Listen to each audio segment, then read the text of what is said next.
Hi, this is James Shepard of the Achieve Mission, and very excited to have this webinar today to talk about the Talent Initiative. We're very fortunate to be joined by two of our alumni who will be able to provide some really great perspective on the ground of what it's been like to go through the program and what impact they've seen both immediately and now with Build a year later. So excited to get to that. So let's just jump in. So we really have three topics we want to cover.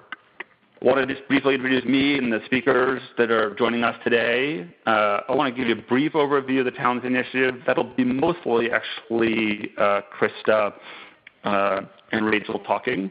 And then really want to get to your questions. So let me briefly just do the introductions. So my name is James Shepard. I'm the founder and CEO of Achieve Mission. We set this organization up a couple of years ago because we saw that there was really nobody in the nonprofit sector focused on helping nonprofits with talent issues, leadership development issues, human capital management issues at a national level and at a national scope. So we spun this group out of Taproot Foundation, and we merged it last year with a group that had been set up by James Weinberg at the behest of the White House to help with seeing the same exact vacuum in the marketplace and the same exact need. And we merged the two organizations because we've been helping each other all along anyway. So I have Krista Roth is here with us today. Krista, could you briefly introduce yourself? Sure. I'm the Senior Director of Talent, Finance, and Field Management at Build. That is based here in San Francisco Bay Area, and we recently are geographically expanding, so we have sites in DC and Boston and plan to grow to other cities.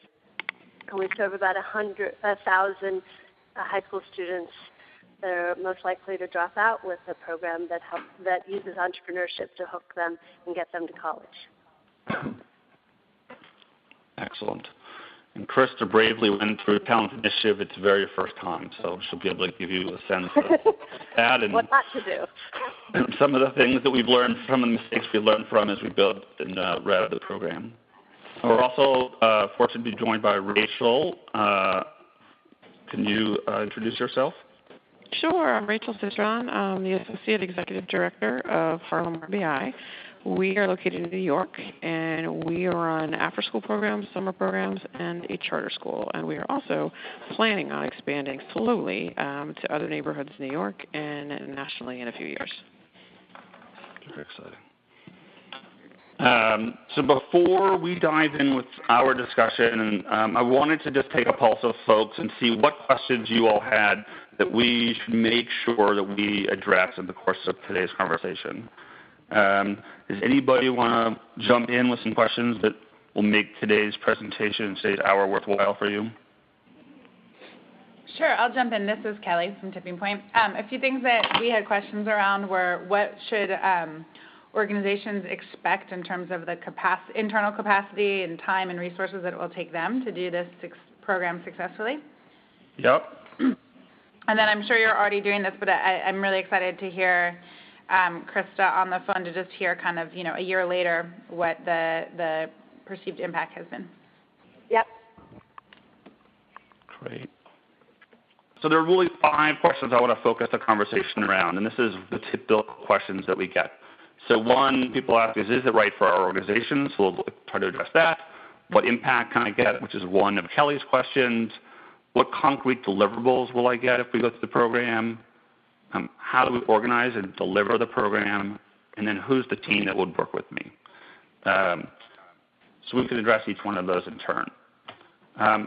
So in terms of who we designed Talent Initiative for, we really designed this program for organizations that are $2 to $100 million in revenue in size, although we keep on stretching the upper limits, interestingly.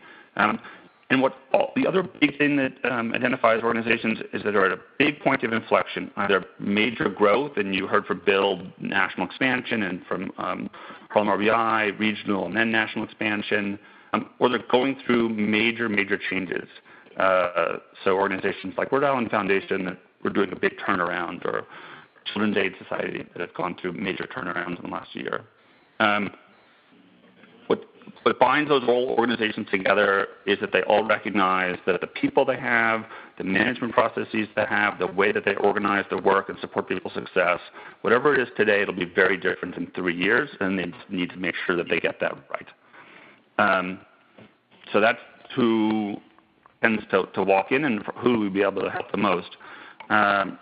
Rachel or Krista, either one of you want to go first and just tell us a little bit about the circumstances and the challenges you were facing when you decided to apply for the program? Yes.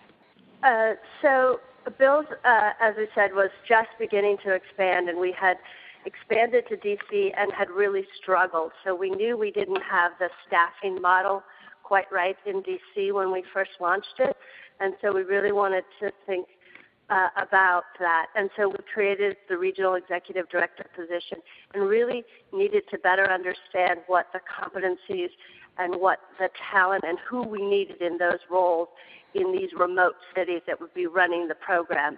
And then what was the interface with the leadership team back at the headquarter office.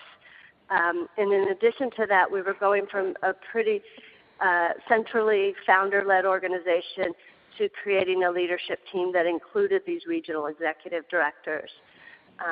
And so I often think of it when I describe it to people who come in and are interviewing that we were at an adolescent stage with all the joy and pain that went with it. And so we knew we needed to grow up, but we weren't exactly sure how.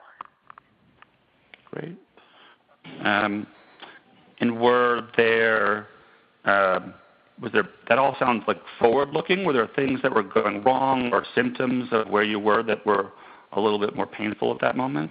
I think that the slow development of our DC office was one of them.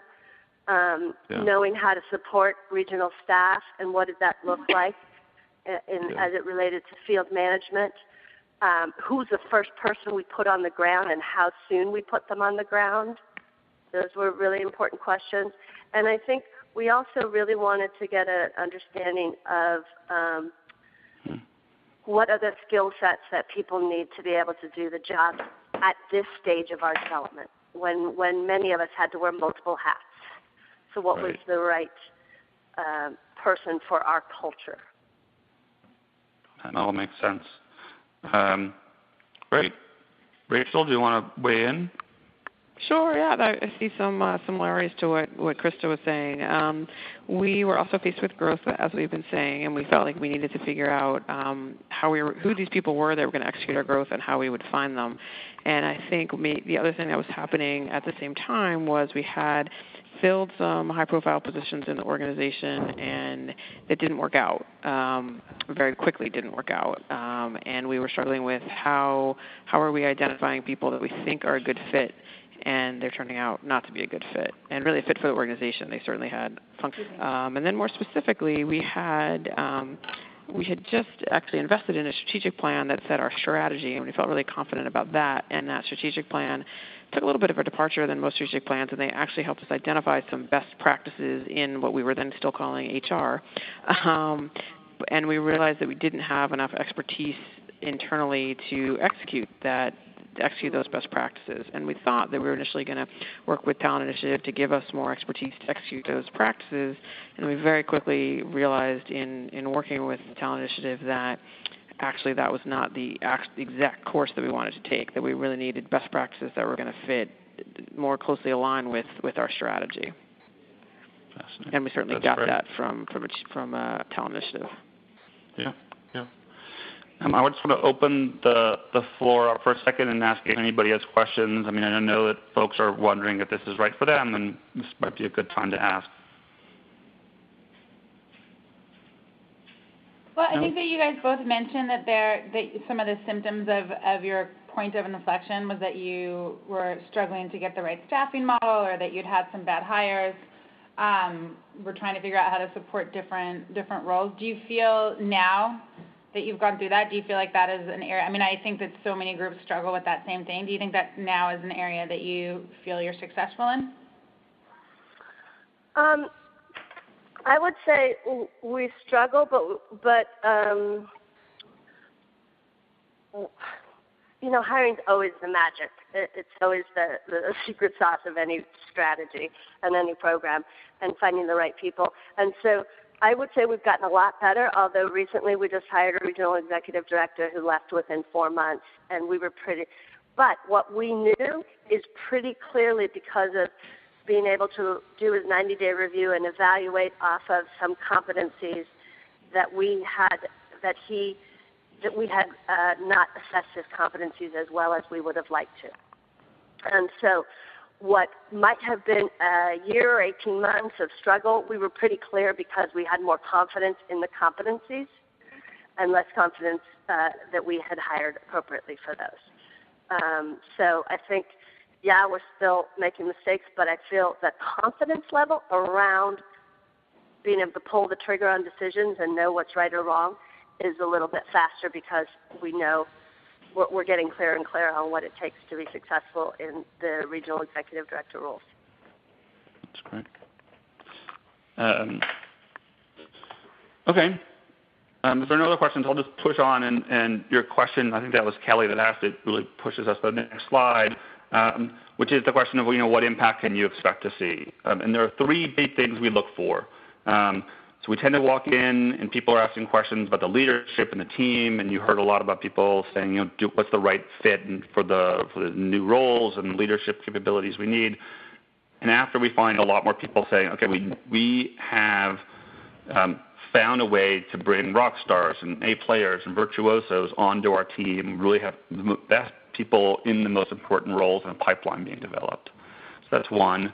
2, we go from goals that are either unclear or they're not aligned with the organization's highest priorities to a situation where those goals are quite crisp.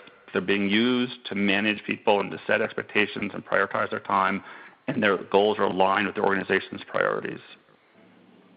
And the third thing is that we're going from a situation where people are often struggling to get their goals done because the organization isn't set up to support that, to people feeling like the organization makes it easier for them to achieve what they need to achieve. So if we can do those 3 things, we have the right people with the right capabilities, with clear goals that support the organization's priorities, set up to succeed, then you end up with greater social impact. Maybe we can go backwards this time. Rachel, do you want to, maybe speak a little bit to the impact that you've seen so far? And you just finished the program a couple months ago, so it's a little bit early, but maybe you can tell us what you've seen so far. Sure. Actually, I have some things to say about the slide and then some other impacts that I'm expecting that aren't on the slide. I think in terms of the slide, I think similar to what Krista said is that we've been doing some competency work, and I think in an interview process, sometimes people appear like rock stars, and you think you've got a rock star, and you hire them. But now we've done this competency work, so we're really going to be able to better understand what would make a rock star in this position. Because I think sometimes we're dazzled by someone's been a rock star somewhere else, someone we think someone could be a rock star. But now, what are the skills, the functional skills, the cultural fit skills that would make someone a rock star in this position at RBI? And I think it's going to take us a while, and we're going to learn a lot. Just like so, it sounds like Chris is working to be able to best select those people. But we're going to bet much and make some trial and error there, but we're going to have a better sense of what it would look like when we've got the person. I think in terms of the goals, this has actually been an aha area for our organization, and I've personally done a lot of work in the last couple of weeks and in the weeks to come in reorganizing everyone's goals to be aligned. When you talk about SMART goals in an organization, we've now decided with Achieve Mission's help that the A in the SMART goals is going to mean that they're aligned. And I feel like we're moving into that alignment process now, and I think there's just a lot of aha moments and lights going off on people's heads when they say, wow, my direct report was really spending 20% of this time on something that is not really an organizational goal. How was that happening? But it certainly was happening. And when you multiply that over lots of different people across the organization, it makes a lot of, I don't want to say wasted time, but really not strategic work. So I think this has been just a great advancement in our organization to make sure everyone's goals were aligned. And it's kind of can't quite believe we didn't do it before, and now we understand how important it is to move forward in doing it. I think the other things I would say is that I think just as a whole, we've always said as an organization that we're a high-performing, results-oriented organization, and I think that the experience just gave us more tools to enact that, to really bring that to life. And so you can say that's your culture, and you can say that's what you're aiming towards, but how are you actually making that happen? And I think one of the things that this experience gave with us is really how do we assess people's, we're always doing, I think, a good job with assessing people's performance, but how do we assess their potential? How do we assess their potential for growth? And how do we look at the organization as a whole and say, what are we really doing? What's the accountability for doing something with the poor performers? Whether we're going to develop them or move them out. I think we had lots of pockets of poor performance that were not lots, but more than we'd like, pockets of poor or less than stellar performance that we just were existing without really accountability for doing something about that. And and then I think along with that, we're really setting up support systems and structures and processes to push that potential. So it has to be something that managers are responsible for developing the potential of others, not just it doesn't happen magically. Great. Fabulous. Krista? Okay. So again, it's a little bit of a deja vu. But I think the one thing that we would say that there was a huge lesson learned, I think, both for Talent Initiative and ourselves, is that we went into the Talent Initiative not having a clear strategic plan. So we did it backwards. We went to the Talent Initiative, and I think what came out of it is a real clarity how much we needed a strategic plan and how much we were all invested in working together to get one. It wasn't an intended outcome, but it certainly was an outcome that was really powerful because in the absence of having a clear North Star, it's hard to build the organization to achieve that, to get there. Right. I think the other thing is every position in the organization now has a set of competencies, but in addition to role-specific competencies, we also went one step further and created organizational cultural competencies.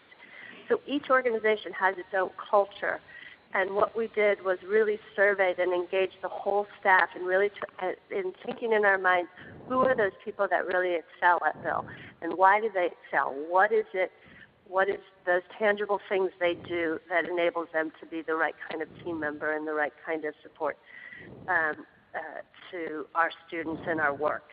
And so we then have aligned our 90-day assessment. So when we hire somebody, we're assessing them both off the goals that we set, but in addition against those competencies that we thought.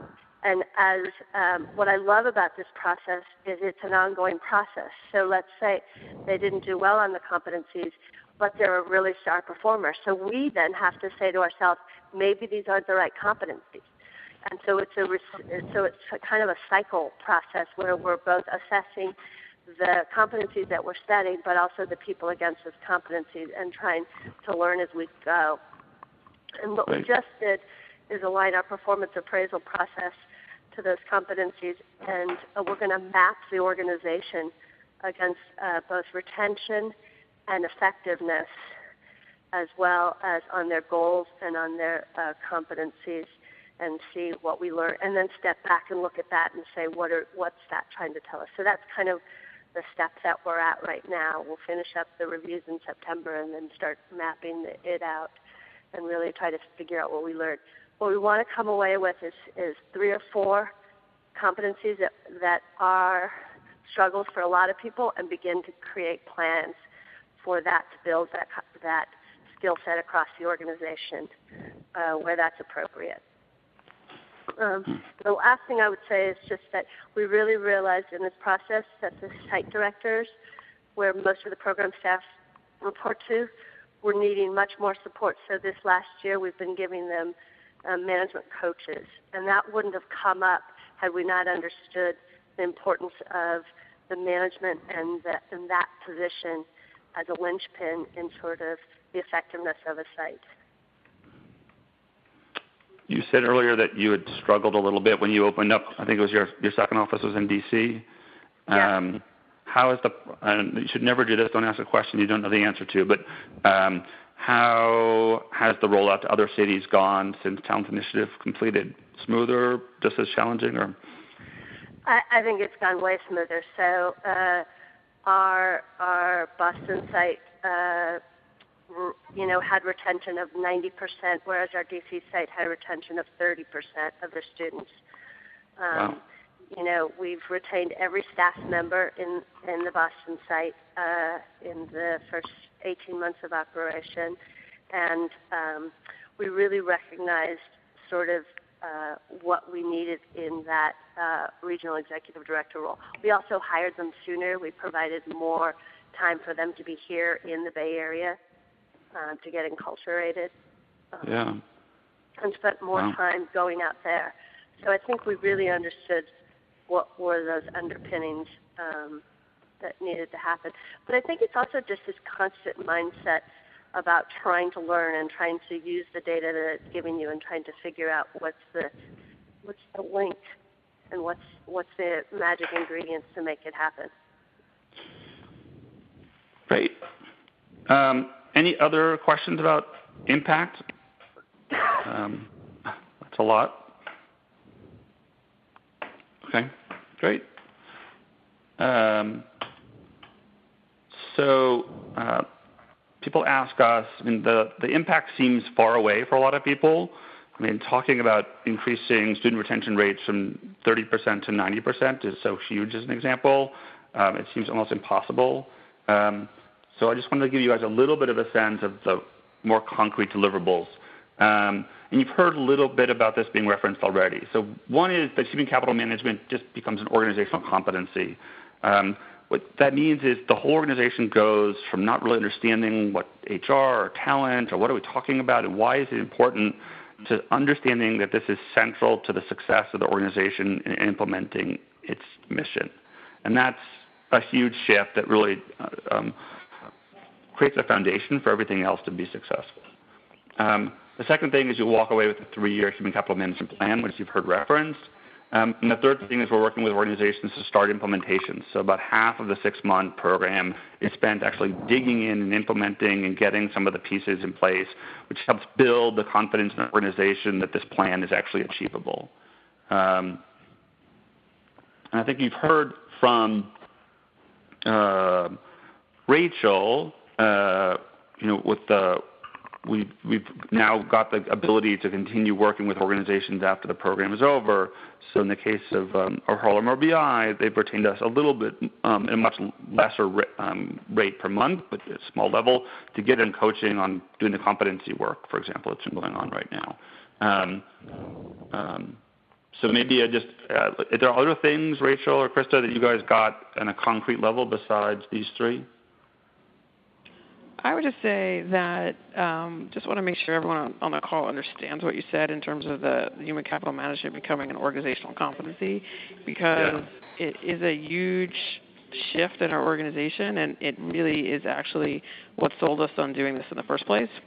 So when we, when we were trying to decide whether we actually wanted to do this last year, that shift was the big reason we decided to do it. And we understood, we didn't exactly know what it meant, but we understood we had to do that we had to shift, and that talent had to be, we had to make sure that everyone understood that talent was essential to the success of the organization, and that it's everyone's responsibility to be part of that. It's not just HR or the talent department's job to do that work. It's everyone's job in the organization to do that work, especially anyone in a manager role. And that's why we knew we needed that. We didn't know what that would look like. We knew we needed that, and that's why we decided to do this work. And I would say the process has absolutely delivered on that. And the way, I guess you're going to describe the program in the next question, but the way the program is set up, it does absolutely.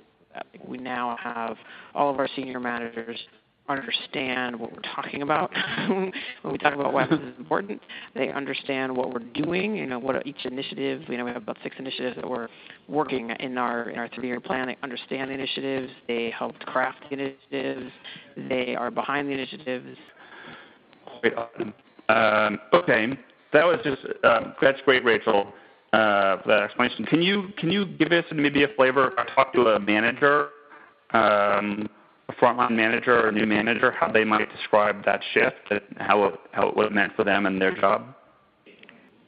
I think they would say I understand why my people are so important. I understand not just that I have to find the best people, but that that it's part of my job to develop the people I have, to support the people I have, and create career pathways for the people I have.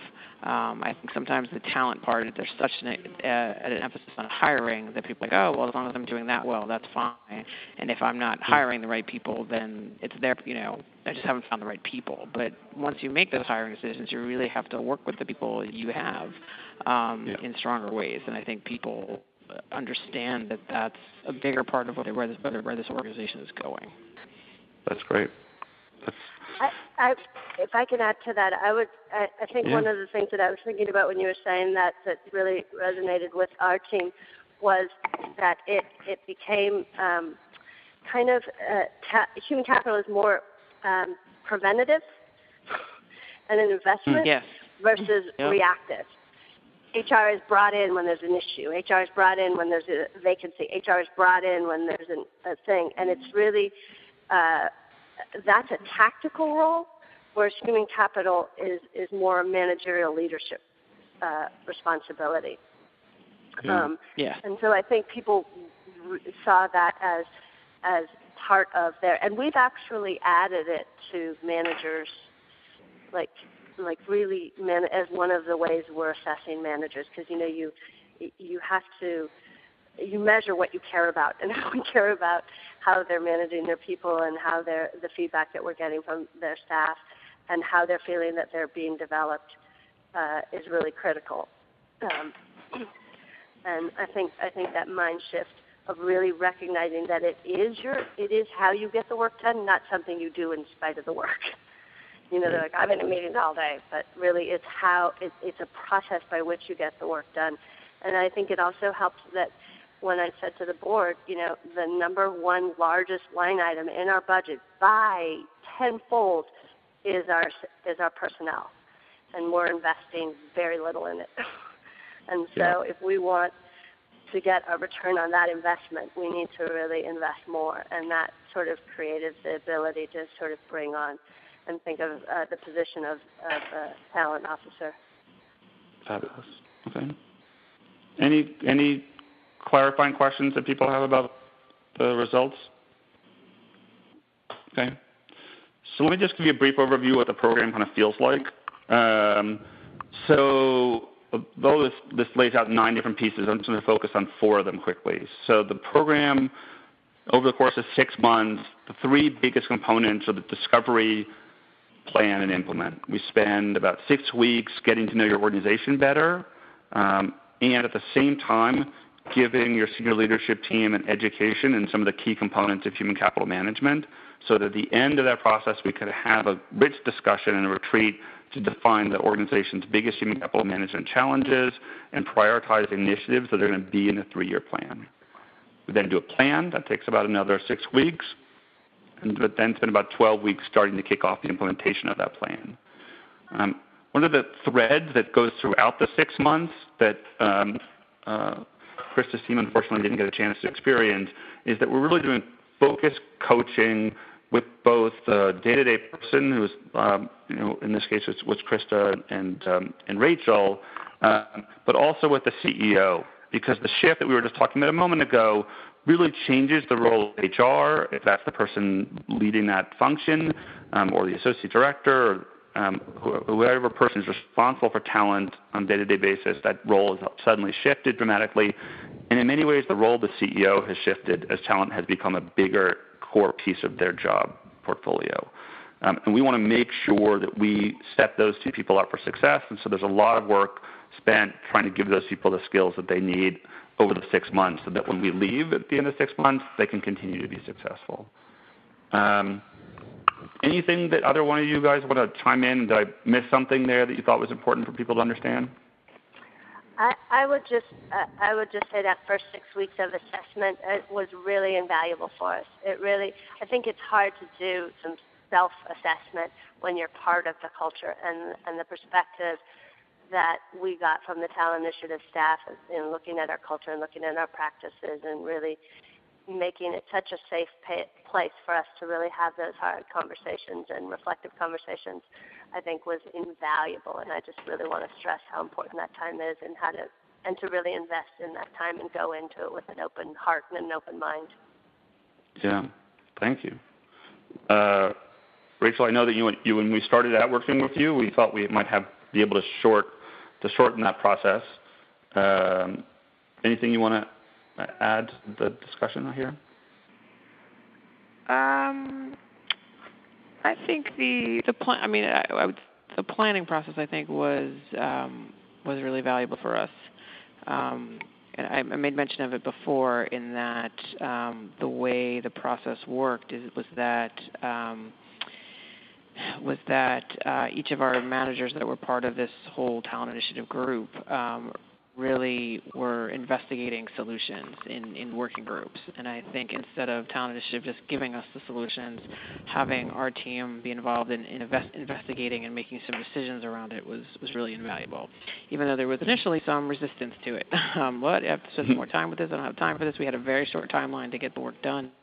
But I think it worked out really well as a measure of how invested folks were in it. And I think our consultant, Edith, talked about the strategy for that, and she said, well, we could bake the cake for you and give it to you, or we could have you all invested and involved in baking your own cake, and the latter was certainly the way to go and had a tremendous impact. Yeah, that's great. Yeah, I think that worked out really well for you guys. And just to be clear, that is a choice that people make with us as to what extent we're going to involve a wider range of people in the planning process and what that looks like. So let me push forward, so I think we'll be able to answer any questions at the end. Just in terms of who the consultants are, you end up with two people that are the primary people you spend your time with. There's a partner. This happens to be Mike Markovitz, but they're all going to be nationally recognized people. They're focused on making sure that the work that gets done is up to our national standards, and they're really involved with the CEO doing that coaching. And just to give you a sense of Mike, Mike's last job was running leadership development, succession, and talent management for IBM all across the world, and before that GE all across the world. And he started his career in the nonprofit sector, so he's coming back with all of those pieces at a really just nationally and internationally recognized level. It's just astonishing that we can bring that kind of capability to the sector. And then you've got a consultant who's the day-to-day person on site 2 to 4 days a month. And we've just been able to bring some great consultants on board. I'm going to push forward. I'm going to answer questions so we can leave some time at the end for just general Q&A. Before we do that, maybe Rachel or Krista, you can just speak a little bit to who was on your team and how did that work, and what did it meet or exceed, or what skills were you surprised to find on your team? Yeah. We had our CEO and then what we lovingly refer to as the leadership team, which is the 3 regional executive directors, the director of development, the chief program officer, and myself, who was managing director at the time. And so we were that team, and I think it was helpful to work with that team because it really, I think, helped create this orientation to the work that was critical in the implementation of it. Where I probably would have added is I probably would have added the site directors because they got it 2 degrees down. And so when I hear Rachel talk about her managers all sort of building out the plan, I think I'm a little envious. And so I probably think that those people who have such management responsibilities really being in the room at the time is helpful at some portion of it. I don't know if they were there the whole time, Rachel, but I do think if I were to do it again, I would follow your lead. Yeah. And I think it was Kelly that asked earlier about the commitment of time and energy, and I brought that slide up because we have it in, that question comes up quite a bit. So there's an executive champion. It's usually the CEO for a day or two a month. A project lead that's like we have on the call today, a COO or a VP of HR that's really involved much more directly in the program. The leadership team has some participation, but not as intensively. People have a board representative coming to some of the retreats or weighing in prior and after those retreats for a couple hours a month. And then you have all the staff involved, or most of the staff involved, either that's in surveys or interviews or later being part of discussion groups about how this is going to be implemented.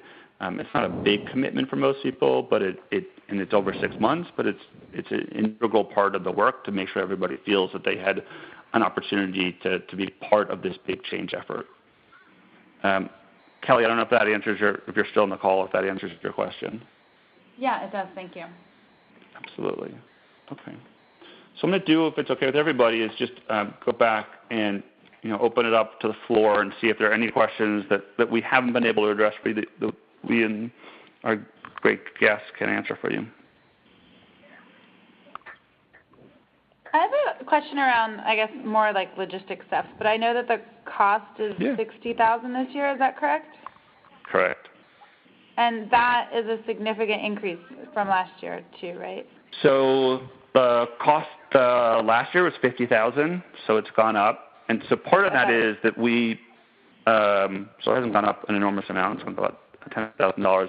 But part of that is that we had a lot of subsidy, and the program still costs us much more than that. It cost us about $100,000 to deliver this program. And early on, we really felt it was incumbent on us to acknowledge the fact that people like Krista were going through a brand new program and that there were going to be bumps in the road. And then we felt like they were going to be part of our learning and development process, and we wanted to acknowledge that in the price. And same thing with Harlem RBI. Those guys were in the second cohort. The program, I think, was significantly better, but we still had heavy subsidy. But as the program has improved, and it has improved dramatically, we're slowly moving less and less off of that subsidy model because the value being delivered is that much higher. Got it. And I would just say that there's a lot of things that Rachel got that I'm jealous of. So. I think the other thing is, and you've heard some of this sprinkled throughout, is I think I can go into every single organization where we've done work and show where we've saved far more money than the cost of the program in the first year. Mm-hmm. So it's an investment, but you're going to save more. So if you think about the discussion we heard earlier about, there were pockets of people in the organization that were low performers and we weren't addressing them. That's money that's being spent now that isn't necessarily being productive time. Or we talked about earlier about making it about higher in a distant city and the impact that has on that city and the effort and the cost of fixing it later. And I've lived through that a couple of times. It's very expensive to fix. So each and every one of these ways, we have no doubt that the net result, even though they're spending some money here, is that your total budget for the year is lower. Other questions we can answer for folks? Hi, this is Kathleen Culhane at NEW, Non-Traditional Employment for Women. So you had mentioned a little bit earlier that you do start implementation towards the end of the project. So I was wanted to hear a little bit more about what that looks like. Sure. So implementation starts about halfway through. So it's a 6-month program, and if we do our jobs well and keep the project on schedule, we're spending about half of that time on implementation. Rachel, that's more current for you, so maybe you can give us a feel for what that felt like. Sure. I think actually that felt a little bit more, in some ways, like a traditional consulting engagement. So somewhat, so that by that point we had defined exactly what we needed to work on, and the consultant and different staff project leads would actually work on it. So, for example, we decided we wanted to implement an organizational balanced scorecard. So, the consultant led some development sessions on what that scorecard would look like. And similar to some competency work, so we decided we needed to build a competency model, and the consultant, led that work. So that, the frequency of that was kind of what we could manage, and it has been, over the course of those months, the frequency and the intensity of it varied depending on what was going on in our agency and how much time people had to do that work. But it was really valuable. And it does, I think, the other thing that Talent Initiative was very good at was identifying what are the best quick wins to start working on right away. And I think to sequence the work plan gave us a really good sequence of, okay, here are the things you have to do over 3 years, but what are the best things to work on in this 3-month orientation that's going to get the best use of the consultants, and combined with what can your staff handle in terms of change, what can your staff handle in terms of just how much time people have, and what are the most important quick wins to show the whole organization. So I thought that was very well planned. Yeah. Great. And I just want to point out, so, like we said earlier, that the planning process, there are some decisions we make about how we want to do the planning process and to what extent we're coaching as opposed to doing the planning. Similarly, when we get to implementation, we have some decisions to make about to what extent are we going to implement some of these pieces with seeking people's buy-in and seeking people's input in the course of the work, or to what extent are we going to be coaches and be providing support to teams, client staff teams that are going to just lead that work with our support. And that's really a discussion we have early on in the engagement to figure out what's the best leverage and the best way to be successful. I wanted to show you guys something, and we've been talking about these human capital management plans, and this is an example of what that might look like for people.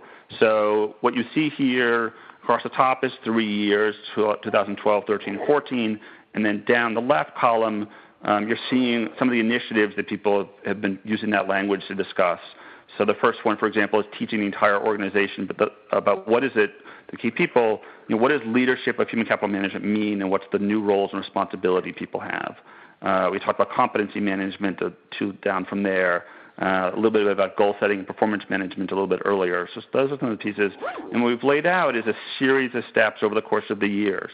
So, for example, with performance management, in 2012, we're explaining what coaching looks like. We're getting the annual operating goals cascaded down from the strategic plan set, because in this organization that hadn't happened. We're helping make sure that those goals get cascaded down to the individual level.